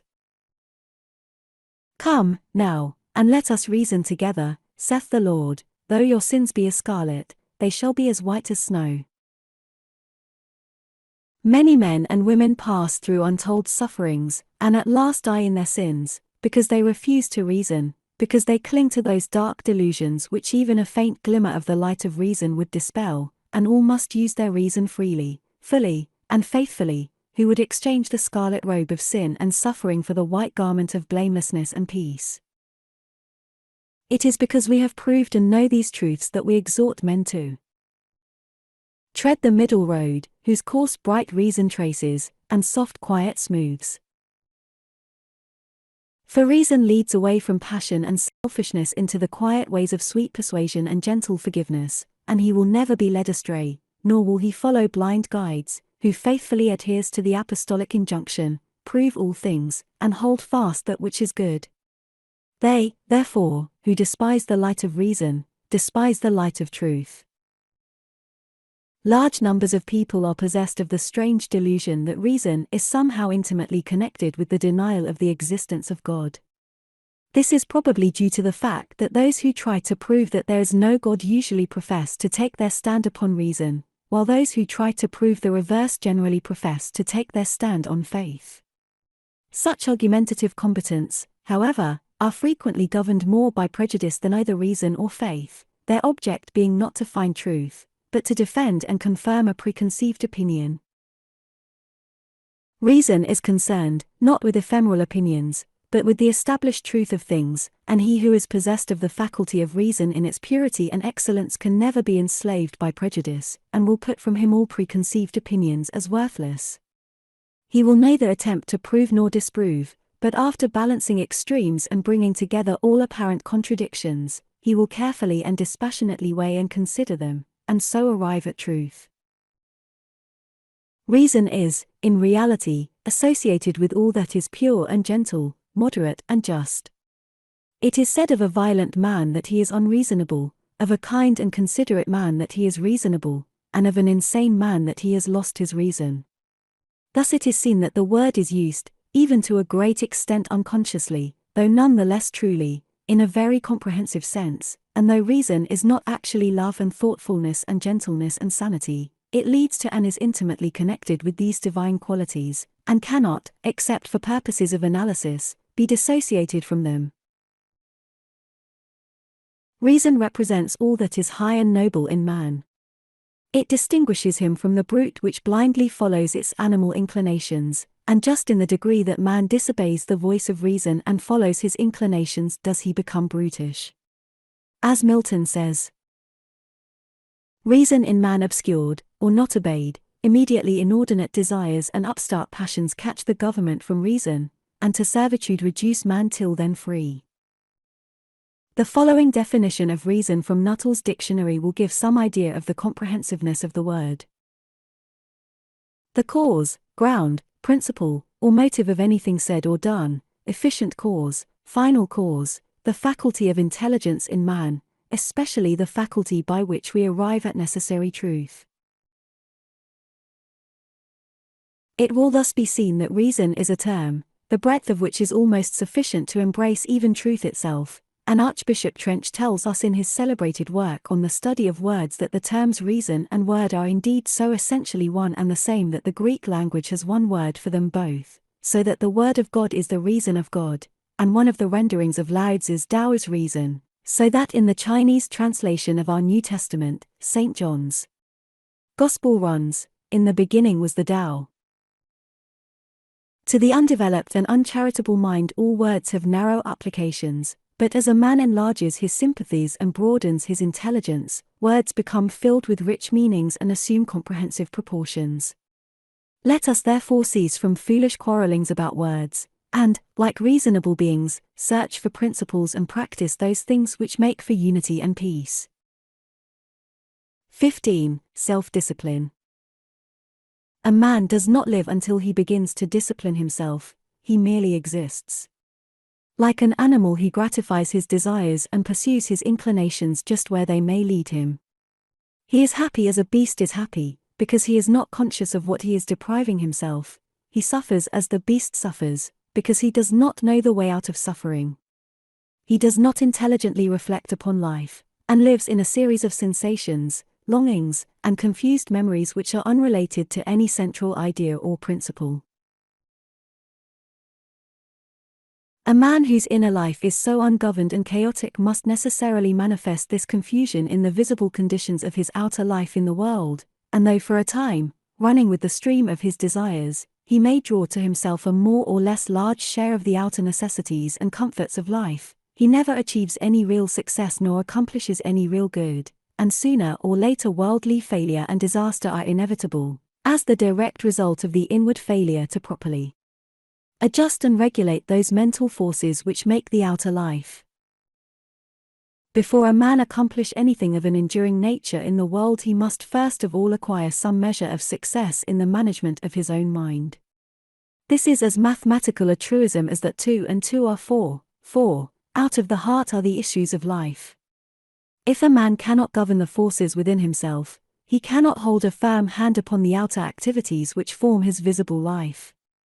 On the other hand, as a man succeeds, in governing himself he rises to higher and higher levels of power and usefulness and success in the world. The only difference between the life of the beast and that of the undisciplined man is that the man has a wider variety of desires, and experiences a greater intensity of suffering. It may be said of such a man that he is dead, being truly dead to self-control, chastity, fortitude, and all the nobler qualities which constitute life. In the consciousness of such a man the crucified Christ lies entombed, awaiting that resurrection which shall revivify the mortal sufferer, and wake him up to a knowledge of the realities of his existence. With the practice of self-discipline a man begins to live, for he then commences to rise above the inward confusion and to adjust his conduct to a steadfast center within himself. He ceases to follow where inclination leads him, reins in the steed of his desires, and lives in accordance with the dictates of reason and wisdom.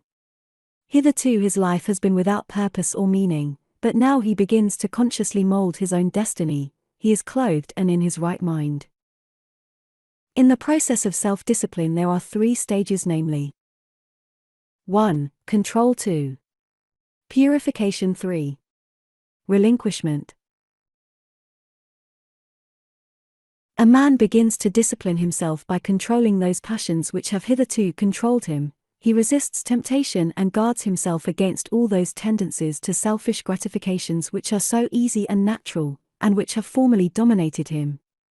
He brings his appetite into subjection, and begins to eat as a reasonable and responsible being, practicing moderation and thoughtfulness in the selection of his food, with the object of making his body a pure instrument through which he may live and act as becomes a man, and no longer degrading that body by pandering to gustatory pleasure. He puts a check upon his tongue, his temper, and, in fact, his every animal desire and tendency, and this he does by referring all his acts to a fixed center within himself. It is a process of living from within outward, instead of, as formerly, from without inward. He conceives of an ideal, and, enshrining that ideal in the sacred recesses of his heart, he regulates his conduct in accordance with its exaction and demands. There is a philosophical hypothesis that at the heart of every atom and every aggregation of atoms in the universe there is a motionless center which is the sustaining source of all the universal activities. Be this as it may, there is certainly in the heart of every man and woman a selfless center without which the outer man could not be, and the ignoring of which leads to suffering and confusion.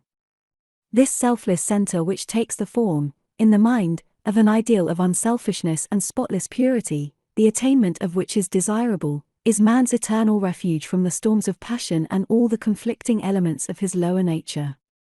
It is the rock of ages, the Christ within, the divine and immortal in all men. As a man practices self-control he approximates more and more to this inward reality, and is less and less swayed by passion and grief, pleasure and pain, and lives a steadfast and virtuous life, manifesting manly strength and fortitude. The restraining of the passions, however, is merely the initial stage in self-discipline, and is immediately followed by the process of purification. By this a man so purifies himself as to take passion out of the heart and mind altogether, not merely restraining it when it rises within him, but preventing it from rising altogether. By merely restraining his passions a man can never arrive at peace, can never actualize his ideal. He must purify those passions. It is in the purification of his lower nature that a man becomes strong and godlike, standing firmly upon the ideal center within, and rendering all temptations powerless and ineffectual. This purification is effected by thoughtful care, earnest meditation, and holy aspiration, and as success is achieved confusion of mind and life pass away, and calmness of mind and spiritualized conduct ensure. True strength and power and usefulness are born of self-purification, for the lower animal forces are not lost, but are transmuted into intellectual and spiritual energy. The pure life, pure in thought and deed, is a life of conservation of energy. The impure life, even should the impurity not extend beyond thought, is a life of dissipation of energy.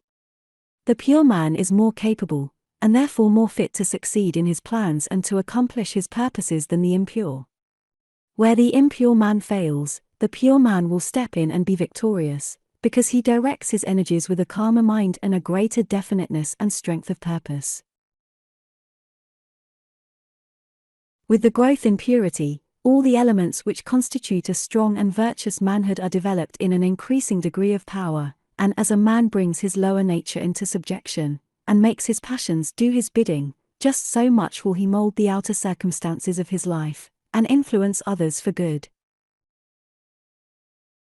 The third stage of self-discipline, that of relinquishment, is a process of letting the lower desires and all impure and unworthy thoughts drop out of the mind, and also refusing to give them any admittance, leaving them to perish. As a man grows purer, he perceives that all evil is powerless, unless it receives his encouragement, and so he ignores it, and lets it pass out of his life. It is by pursuing this aspect of self-discipline that a man enters into and realizes the divine life, and manifests those qualities which are distinctly divine, such as wisdom, patience, non-resistance, compassion, and love. It is here, also, where a man becomes consciously immortal, rising above all the fluctuations and uncertainties of life, and living in an intelligent and unchangeable peace. By self-discipline a man attains to every degree of virtue and holiness, and finally becomes a purified son of God, realizing his oneness with the central heart of all things. Without self-discipline a man drifts lower and lower, approximating more and more nearly to the beast, until at last he grovels, a lost creature, in the mire of his own befoulment. By self-discipline a man rises higher and higher, approximating more and more nearly to the divine, until at last he stands erect in his divine dignity, a saved soul, glorified by the radiance of his purity. Let a man discipline himself, and he will live. Let a man cease to discipline himself, and he will perish. As a tree grows in beauty, health, and fruitfulness by being carefully pruned and tended, so a man grows in grace and beauty of life by cutting away all the branches of evil from his mind, and as he tends and develops the good by constant and unfailing effort. As a man by practice acquires proficiency in his craft, so the earnest man acquires proficiency in goodness and wisdom. Men shrink from self-discipline because in its early stages it is painful and repellent, and the yielding to desire is, at first, sweet and inviting, but the end of desire is darkness and unrest, whereas the fruits of discipline are immortality and peace. 16. Resolution. Resolution is the directing and impelling force in individual progress. Without it no substantial work can be accomplished. Not until a man brings resolution to bear upon his life does he consciously and rapidly develop, for a life without resolution is a life without aims, and a life without aims is a drifting and unstable thing. Resolution may of course be linked to downward tendencies, but it is more usually the companion of noble aims and lofty ideals, and I am dealing with it in this its highest use and application. When a man makes a resolution, it means that he is dissatisfied with his condition, and is commencing to take himself in hand with a view to producing a better piece of workmanship out of the mental materials of which his character and life are composed, and in so far as he is true to his resolution he will succeed in accomplishing his purpose. The vows of the saintly ones are holy resolutions directed towards some victory over self, and the beautiful achievements of holy men and the glorious conquests of the divine teachers were rendered possible and actual by the pursuit of unswerving resolution. To arrive at the fixed determination to walk a higher path than heretofore, although it reveals the great difficulties which have to be surmounted, it yet makes possible the treading of that path, and illuminates its dark places with the golden halo of success. The true resolution is the crisis of long thought, protracted struggle, or fervent but unsatisfied aspiration. It is no light thing, no whimsical impulse or vague desire, but a solemn and irrevocable determination not to rest nor cease from effort until the high purpose which is held in view is fully accomplished. Half-hearted and premature resolution is no resolution at all, and is shattered at the first difficulty. A man should be slow to form a resolution. He should searchingly examine his position and take into consideration every circumstance and difficulty connected with his decision, and should be fully prepared to meet them. He should be sure that he completely understands the nature of his resolution, that his mind is finally made up, and that he is without fear and doubt in the matter. With the mind thus prepared, the resolution that is formed will not be departed from, and by the aid of it a man will, in due time, accomplish his strong purpose. Hasty resolutions are futile. The mind must be fortified to endure. Immediately the resolution to walk a higher path is made, temptation and trial begin. Men have found that no sooner have they decided to lead a truer and nobler life than they have been overwhelmed with such a torrent of new temptations and difficulties as make their position almost unendurable, and many men, because of this, relinquish their resolution. But these temptations and trials are a necessary part of the work of regeneration upon which the man has decided and must be hailed as friends and met with courage if the resolution is to do its work. For what is the real nature of a resolution? Is it not the sudden checking of a particular stream of conduct, and the endeavor to open up an entirely new channel? Think of an engineer who decides to turn the course of a powerfully running stream or river in another direction. He must first cut his new channel, and must take every precaution to avoid failure in the carrying out of his undertaking. But when he comes to the all-important task of directing the stream into its new channel, then the flowing force, which for ages has steadily pursued its accustomed course, becomes refractory, and all the patience and care and skill of the engineer will be required for the successful completion of the work. It is even so with the man who determines to turn his course of conduct in another and higher direction. Having prepared his mind, which is the cutting of a new channel, he then proceeds to the work of redirecting his mental forces, which have hitherto flowed on uninterruptedly, into the new course. Immediately this is attempted, the arrested energy begins to assert itself in the form of powerful temptations and trials hitherto unknown and unencountered. And this is exactly as it should be. It is the law, and the same law that is in the water is in the mind. No man can improve upon the established law of things, but he can learn to understand the law instead of complaining, and wishing things were different. The man who understands all that is involved in the regeneration of his mind will glory in tribulations, knowing that only by passing through them can he gain strength, obtain purity of heart, and arrive at peace.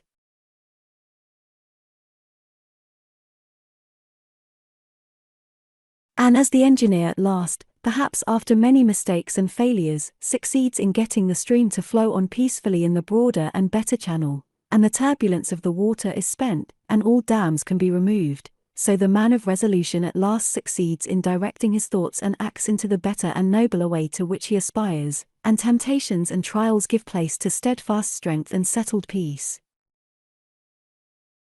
He whose life is not in harmony with his conscience and who is anxious to remedy his mind and conduct in a particular direction, let him first mature his purpose by earnest thought and self-examination, and having arrived at a final conclusion, let him frame his resolution, and having done so let him not swerve from it, let him remain true to his decision under all circumstances, and he cannot fail to achieve his good purpose, for the great law ever shields and protects him who, no matter how deep his sins, or how great and many his failures and mistakes, has, deep in his heart, resolved upon the finding of a better way, and every obstacle must at last give way before a matured and unshaken resolution.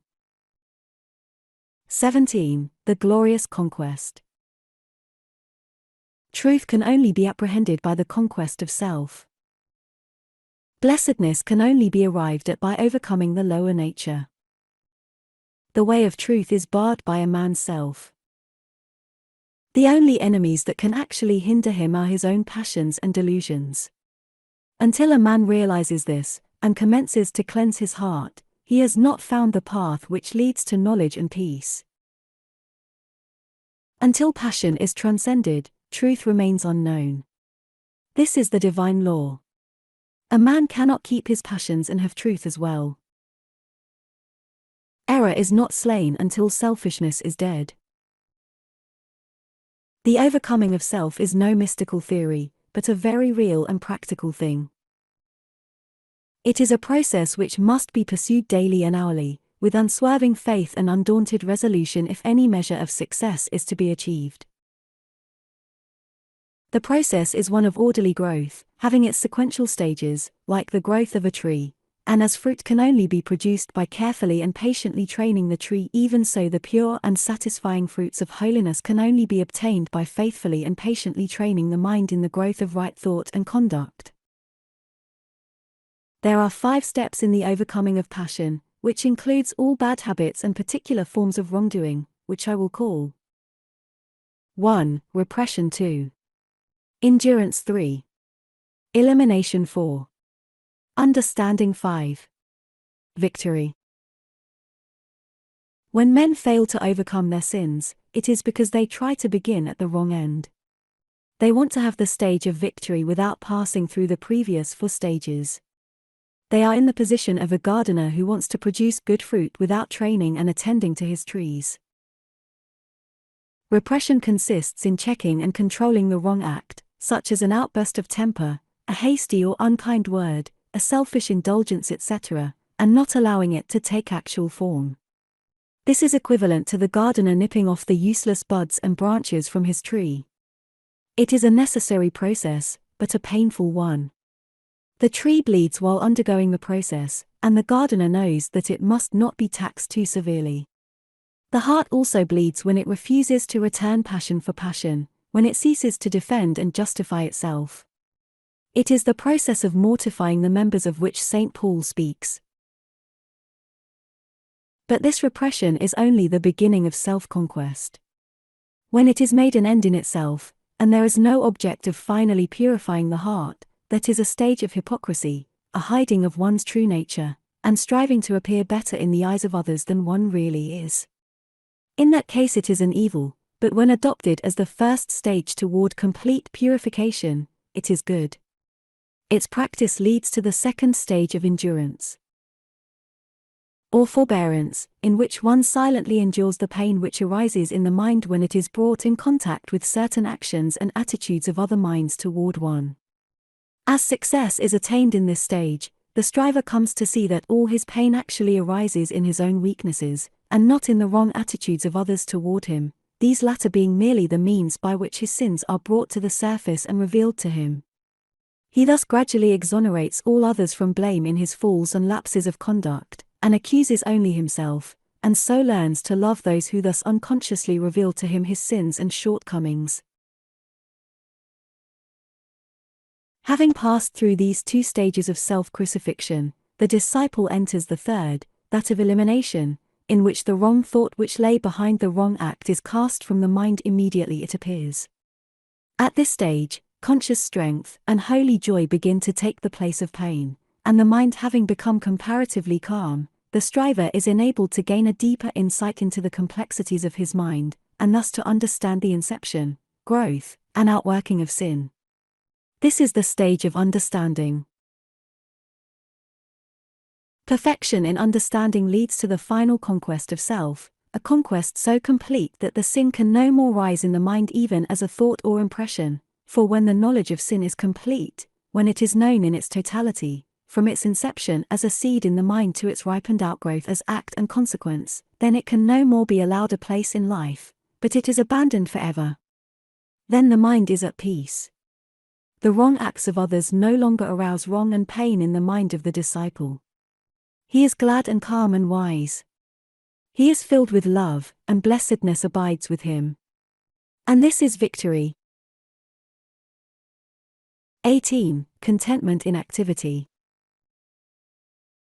The confounding of a positive spiritual virtue or principle with a negative animal vice is common amongst writers even of what is called the advanced thought school, and much valuable energy is frequently expended in criticizing and condemning, where a little calm reasoning would have revealed a greater light, and led to the exercise of a broader charity. The other day I came across a vigorous attack upon the teaching of love, wherein the writer condemned such teaching as weakly, foolish, and hypocritical. Needless to say, that which he was condemning as love, was merely weak sentimentality and hypocrisy. Another writer in condemning meekness does not know that what he calls meekness is only cowardice, while another who attacks chastity as a snare, is really confusing painful and hypocritical restraint with the virtue of chastity. And just lately I received a long letter from a correspondent who took great pains to show me that contentment is a vice, and is the source of innumerable evils. That which my correspondent called contentment is, of course, animal indifference. The spirit of indifference is incompatible with progress, whereas the spirit of contentment may, and does, attend the highest form of activity, the truest advancement and development. Indolence is the twin sister of indifference, but cheerful and ready action is the friend of contentment. Contentment is a virtue which becomes lofty and spiritual in its later developments, as the mind is trained to perceive and the heart to receive the guidance, in all things, of a merciful law.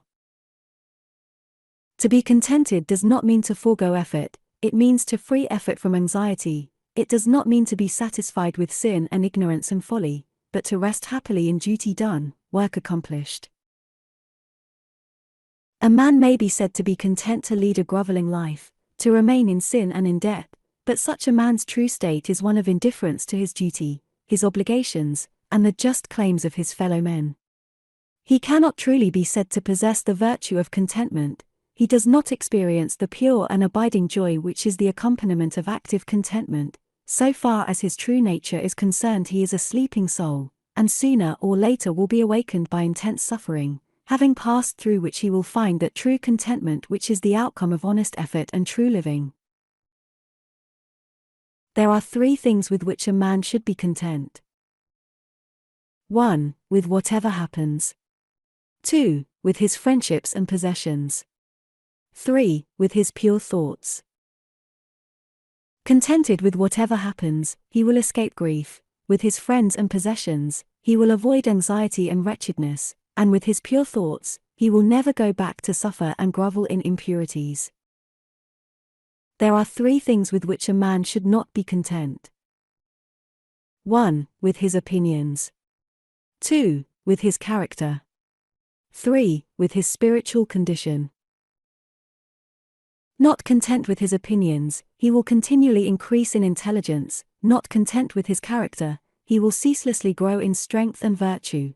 And not content with his spiritual condition, he will, every day, enter into a larger wisdom and fuller blessedness. In a word, a man should be contented, but not indifferent to his development as a responsible and spiritual being. The truly contented man works energetically and faithfully, and accepts all results with an untroubled spirit, trusting, at first, that all is well, but afterwards, with the growth of enlightenment, knowing that results exactly correspond with efforts. Whatsoever material possessions come to him, come not by greed and anxiety and strife, but by right thought, wise action, and pure exertion. 19. The Temple of Brotherhood. Universal brotherhood is the supreme ideal of humanity, and towards that ideal the world is slowly but surely moving.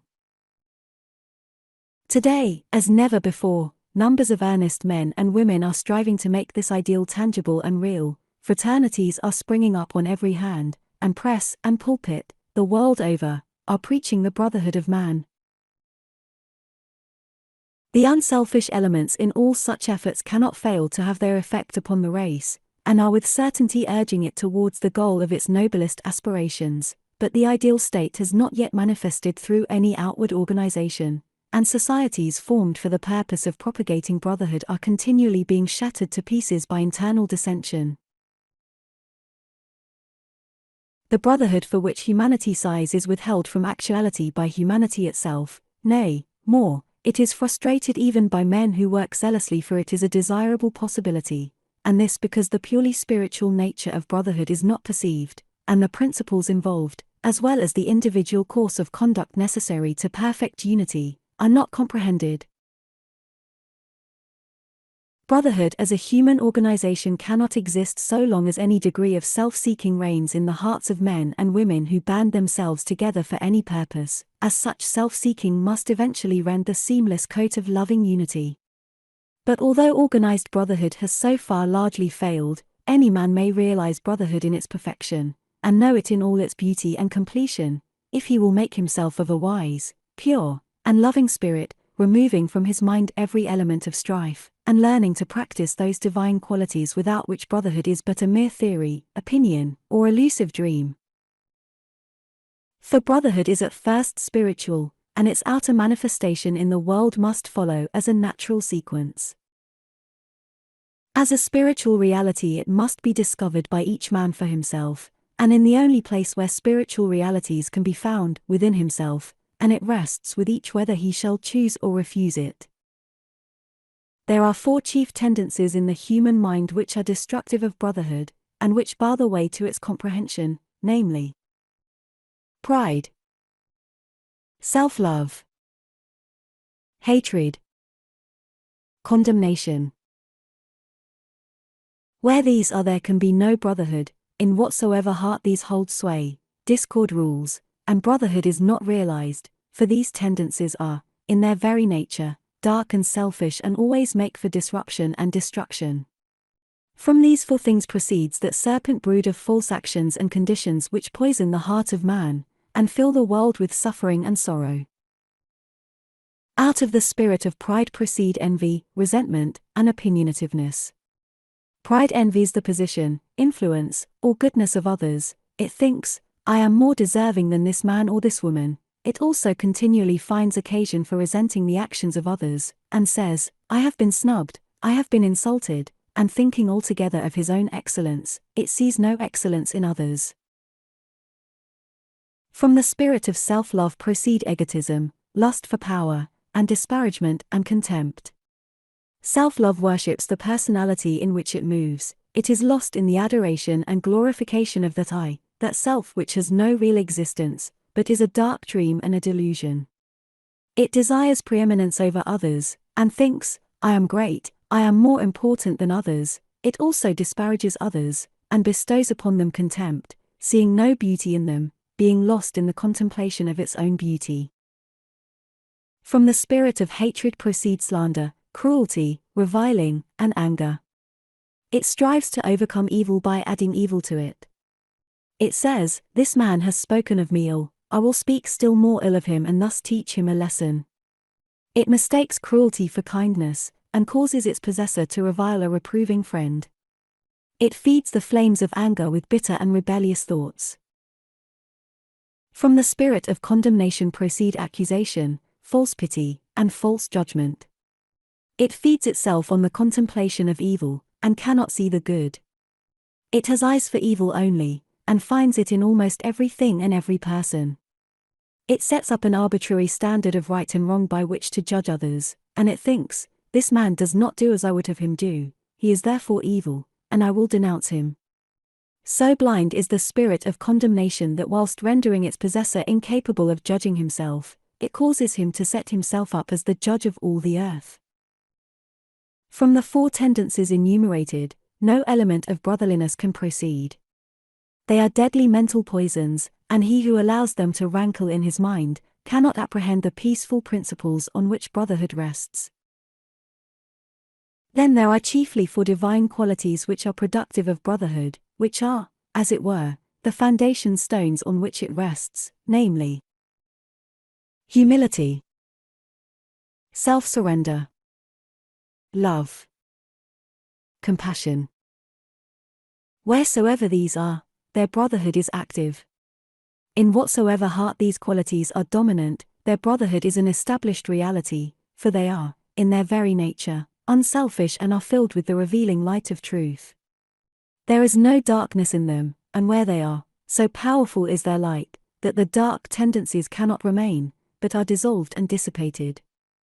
Out of these 4 qualities proceed all those angelic actions and conditions which make for unity and bring gladness to the heart of man and to the world. From the spirit of humility proceed meekness and peacefulness, from self-surrender come patience, wisdom, and true judgment, from love spring kindness, joy, and harmony, and from compassion proceed gentleness and forgiveness.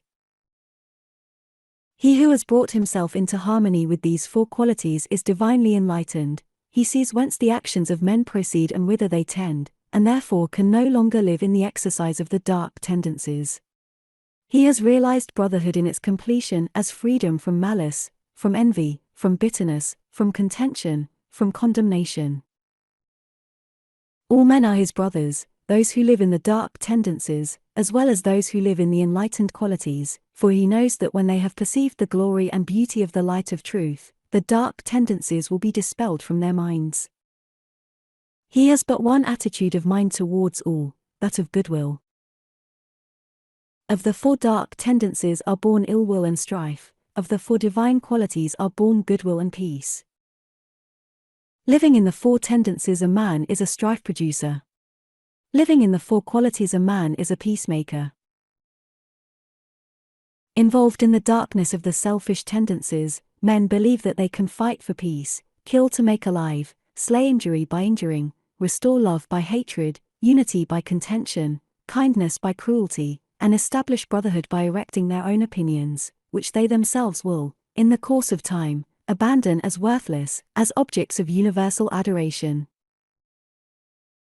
The wished-for temple of brotherhood will be erected in the world when its 4 foundation stones of humility, self-surrender, love, and compassion are firmly laid in the hearts of men, for brotherhood consists, first of all, in the abandonment of self by the individual, and its after-effects is unity between man and man.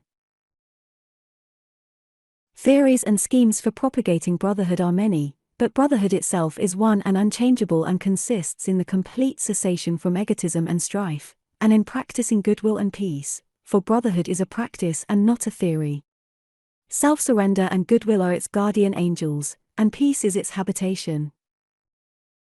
Where 2 are determined to maintain an opposing opinion, the clinging to self and ill will are there, and brotherhood is absent. Where 2 are prepared to sympathize with each other, to see no evil in each other, to serve and not to attack each other, the love of truth and goodwill are there, and brotherhood is present. All strifes, divisions, and wars inhere in the proud, unyielding self, all peace, unity, and concord inhere in the principles which the yielding up of self reveals.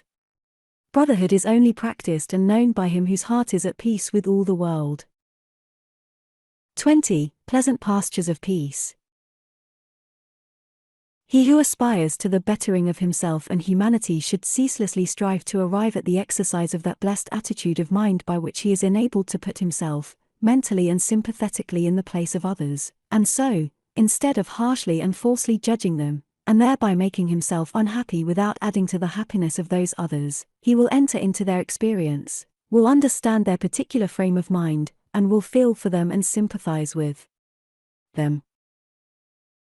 One of the great obstacles to the attainment of such an attitude of mind is prejudice, and until this is removed it is impossible to act toward others as we would wish others to act toward us.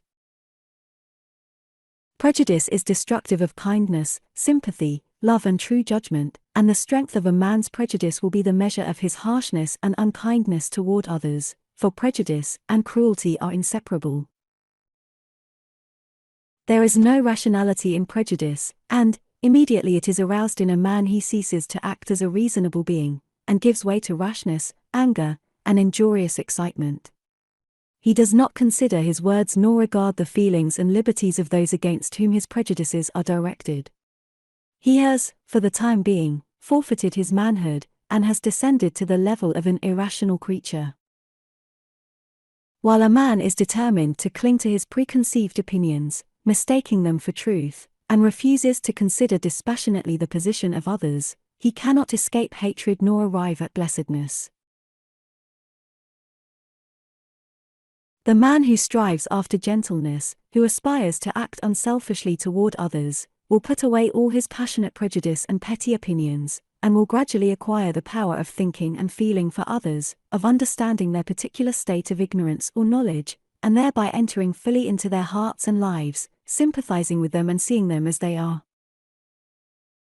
Such a man will not oppose himself to the prejudices of others by introducing his own, but will seek to allay prejudice by introducing sympathy and love, striving to bring out all that is good in men, encouraging the good by appealing to it, and discouraging the evil by ignoring it. He will realize the good in the unselfish efforts of others, though their outward methods may be very different from his own, and will so rid his heart of hatred, and will fit it with love and blessedness.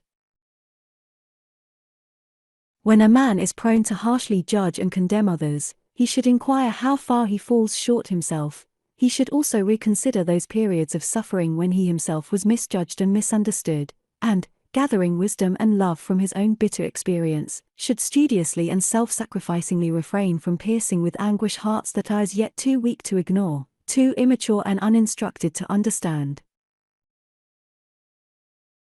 Sympathy is not required towards those who are purer and more enlightened than oneself, as the purer one lives above the necessity for it. In such a case, reverence should be exercised, with a striving to lift one's self up to the purer level, and so enter into possession of the larger life. Nor can a man fully understand one who is wiser than himself, and before condemning, he should earnestly ask himself whether he is, after all, better than the man whom he has singled out as the object of his bitterness. If he is, let him bestow sympathy. If he is not, let him exercise reverence. For thousands of years the sages have taught, both by precept and example, that evil is only overcome by good, yet still that lesson for the majority remains unlearned. It is a lesson profound in its simplicity, and difficult to learn because men are blinded by the illusions of self. Men are still engaged in resenting, condemning, and fighting the evil in their own fellow men, thereby increasing the delusion in their own hearts, and adding to the world's sum of misery and suffering. When they find out that their own resentment must be eradicated, and love put in its place, evil will perish for lack of sustenance. With burning brain and heart of hate, I sought my wronger, early, late, and all the wretched night and day my dream and thought was slay, and slay. My better self rose uppermost, the beast within my bosom lost itself in love, peace from afar shone o'er me radiant like a star. I slew my wronger with a deed of love, I made him bleed with kindness, and I filled for years his soul with tenderness and tears.